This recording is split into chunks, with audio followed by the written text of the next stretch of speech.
Hello, this is High Templar with my new episode of Total War Warhammer multiplayer battles, and today we will be seeing Wood Elves fighting the Middenland, and this is the one that I haven't actually played myself.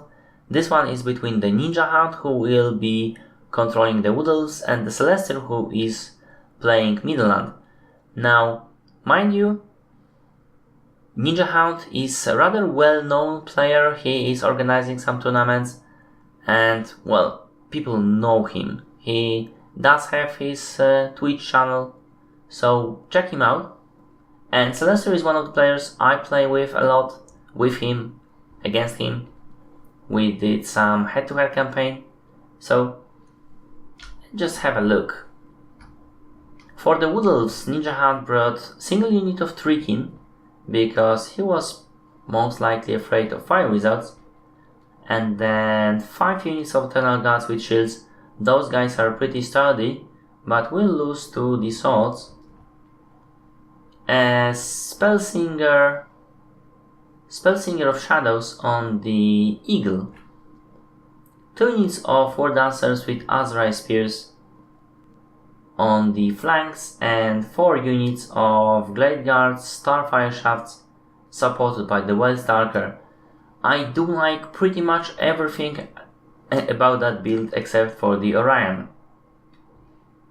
I would see some other lords, or I would see Branch Rife supporting this infantry line.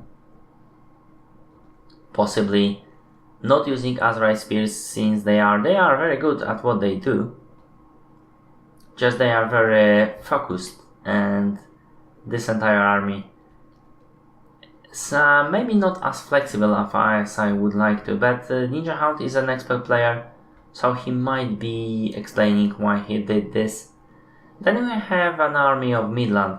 We have 2 units of Pistoliers, which I question the choice. Then we have Hammer Witches, very nice indeed. Those guys might be even buffed after the update 5. We know that the Regiment of Renown range units were buffed, but we know if that includes artillery. If they are, this will be one accurate and fast-firing cannon. Then we have Knights of Blazing Sun in the back, obviously because of fire damage. And then long units, long line of swords. These are just swordmen. They will do very well against elves. And then Boris Toadbringer on horse. 2 units of crossbowmen, and the Steelland's Revenge in the flank. Let's just see what will happen. We will see some skirmish from Pistoliers. Pistoliers do not have 360 fire degree. They do have fire while moving, but they do not fire, and they will be obviously absolutely destroyed by this Glade Guards. Then again, we have shot into the Orion and into one of the Eternal Guards from the cannon. The Spellsinger got some fire from the Pistoliers. Now Pistoliers are focusing very wisely on the Azrai. At the same time, cannon took a huge hit on the Orion. Pistoliers do not do armor-piercing damage. But those guys have pretty much no armor. They are fast, but they are not that fast. They will not be able to catch, and they are very vulnerable to missile fire. So far they didn't get that much damage. We had Spear of Kronos, or Arrow of Kronos, casted against the Boris and did pretty much nothing.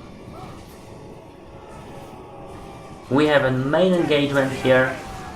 Those guys smashed into the infantry. Boris broken through, but is being attacked by the Orion himself, and he's losing very quickly and has to run away. Here we have Spellsinger of Shadow trying to disrupt the cannon and was charged by the Knights of Blazing Sun and is running away very quickly. But what happened here? We have a Pit of Shades. destroying both the Eternal Guards and the Soulman unit, probably casted by the Spellsinger of Shadow actually. And then we have War Dancers, Azrai Spears charging into those Knights of Blazing Sun. They better move out. Boris is running away, being charged by Orion, but it stopped for a second. The Whiffering casted right here. All those guys are suffering from lower molar and armor and being fired upon by the Pistoliers. We haven't seen that actually. And the Orion being charged by the Knights of Blazing Sun, and they will see him off probably. There was Azrai Spears on the right flank, absolutely destroyed by the Steel Lance Revenge. And Orion has fallen. And those units... Here another unit was caught off guard and attacked by the War Dancers and the Eternal Guards from both sides, and this will be the end of the Knights of Blazing Sun. The Azrai Spears are very good at their job, and they will destroy this unit very fast indeed. But the other unit charged into the Glade Guards that managed to take out the Pistoliers. And here we have Boris coming back into the battlefield, charging straight into those Glade Guards, who already did some damage was done to them. And here we have Knights of Blazing Sun. They don't have the best armor, or shields for that matter. They charged into the Eternal Guards with shields, which is a weird choice, but they are withdrawing already, which is very good. They will be charging at the Waystalker, and there is very little he can do about heavy cav charge. So those guys will be cycle charging probably, and the Boris in the midst of the Glaive Guards will make them run.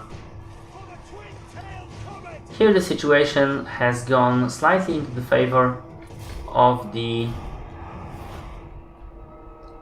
Middenland, and still the Azrai Spears are very powerful guys if you do not shoot them.